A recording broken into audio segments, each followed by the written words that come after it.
활용을 해야겠다 마음 먹지만 문제가 뭔지 아세요? 문제가 뭐냐면 안 해요. 여러분이 지금 반드시 하셔야 될 게 있습니다. 구독, 좋아요, 도전 골든벨까지 해주실 거죠?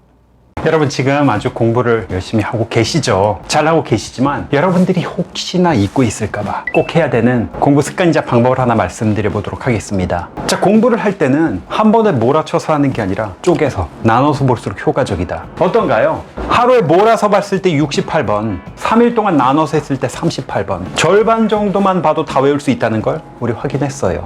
한 번에 다 보는 것이 아니라 횟수를 늘려라. 자, 그럼 여러분들 어떤 식으로 횟수를 좀 늘려볼 수 있을까요? 자, 구체적으로 그 주기를 아예 딱 정해 드릴 건데 그거에 앞서서 여러분이 실천해야 되는 거, 이런 간격 효과를 거두기 위해서 반드시 써야 할 그런 방법이죠. 이제부터 여러분들은 어떤 식으로 공부를 하셔야 되냐, 자투리 시간입니다. 즉 틈새 시간에 공부를 하셔야 돼요. 틈새 시간이라고 하면 뭐냐? 사실 너무나도 많습니다. 아침에 일어나서 양치질 할 때 뭐 잠깐 볼 수도 있고요. 아침 식사하면서 잠깐 보면 됩니다. 등굣길이나 출근길에 잠깐 봐주시면 되겠고, 쉬는 시간에 1, 2분만이라도 잠시 보는 거예요. 점심 먹을 때 잠깐 봐주고, 화장실에서도 가능하다면 볼 수 있겠죠. 자, 그럼 여러분 지금 말씀드린 것만 해도 몇 번 본 겁니까? 이런 식으로 하루에도 수십 번을 볼 수 있다고요. 자, 여러분 틈새 시간을 쓰면 시간을 아낄 수도 있지만 횟수가 어마어마하게 늘어납니다. 그 말이 무슨 뜻이냐? 머릿속에 훨씬 기억이 잘 된다는 거예요. 여러분들이 지금 오늘 당장 한번 해보세요. 직접 뭐가 효율적이냐 한번 느껴보셔야 됩니다. 틈새 시간마다 짬짬이 영어 단어 같은 거 외워보시고요. 그 시간을 다 합친 것만큼 한 자리에서 공부를 해보세요. 비교를 해보신다면 틈새 시간을 활용한 공부, 이때 봤던 게 훨씬 기억에 잘 남습니다. 그래서 어떤 면에서는 이 자투리 시간 공부가 책상에 앉아서 정말 공부하는 폼 잡고 한 거보다 더 효과적이에요. 얼마나 좋습니까? 시간도 확보할 수 있고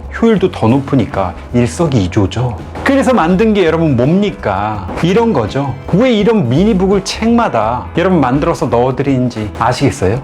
이거 주머니에 넣고 다니면서 언제 어디서건 잠시라도 한 번씩 보라는 겁니다. 이게 다가 아니죠. 책마다 어원맵, 문법맵, 속독맵 이런 것들 넣어드렸는데요. 맵을 왜 넣어드렸겠습니까? 맵이니까 매워서 넣어드렸겠습니까? 네, 농담입니다. 죄송하고요. 이런 맵을 여러분 붙이라는 거예요. 펼쳐서 여러분들 잘 보이는 곳에다가 이렇게 붙입니다. 여러분 눈길 닿는 곳, 식탁 앞에 붙이실 수도 있고요. 여러분 방문에 붙일 수도 있습니다. 혹은 지나가는 코너에다가 붙일 수도 있어요. 눈길 닿는 곳마다 말 그대로.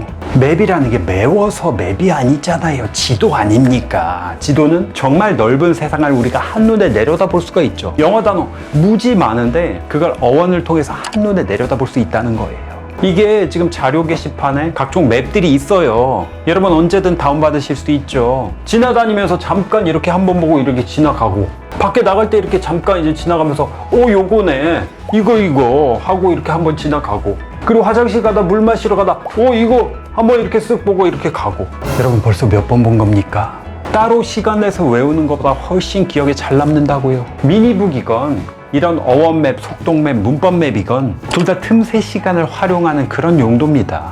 자, 여러분들이 가능하다면 틈새 시간 수첩을 아예 만드세요. 물론 이런 미니북이 있다고 하면 이걸 활용하시면 되겠지만 다른 내용을 적고 싶다, 다른 내용을 공부하고 싶다, 그 수첩에다 적고 틈나는 대로 보는 겁니다. 저도 수험생 시절엔 항상 여기 앞주머니에 수첩을 넣고 다녔어요. 제가 만약에 이렇게 하지 않았다면 저는 그 짧은 시간 안에 빠르게 성적을 절대로 올리지 못했을 겁니다. 정 안 되면 전 손바닥에 적었어요. 제가 이거 요즘도 가끔씩 쓰는 방법인데요. 손에다 적으면은 손에 눈길이 갈 때마다 이거를 다시 한번 보게 되잖아요. 물론 사람들이 손에 뭘 그렇게 적고 다니, 뭐 묻었어, 손 좀 닦고 와라, 이렇게 말해주는 경우도 있는데요. 그때 또 한 번 보게 되는 거 아닙니까? 정 눈치가 보이면은 저는 이쪽 손목 여기다가 적기도 했었는데요. 여러분 이렇게 슬쩍 본 것 또한 여러분 복습이고 공부를 한 겁니다. 한 번이라도 이렇게 생각을 할 수 있다면. 그런데 여러분 이렇게 자투리 시간 활용을 해야겠다 마음 먹지만 문제가 뭔지 아세요? 문제가 뭐냐면 안 해요. 안 한다고요. 안 합니다. 그래서 지금 당장 하셔야 될 것, 여러분 하루를 한번 시뮬레이션 해보는 겁니다. 언제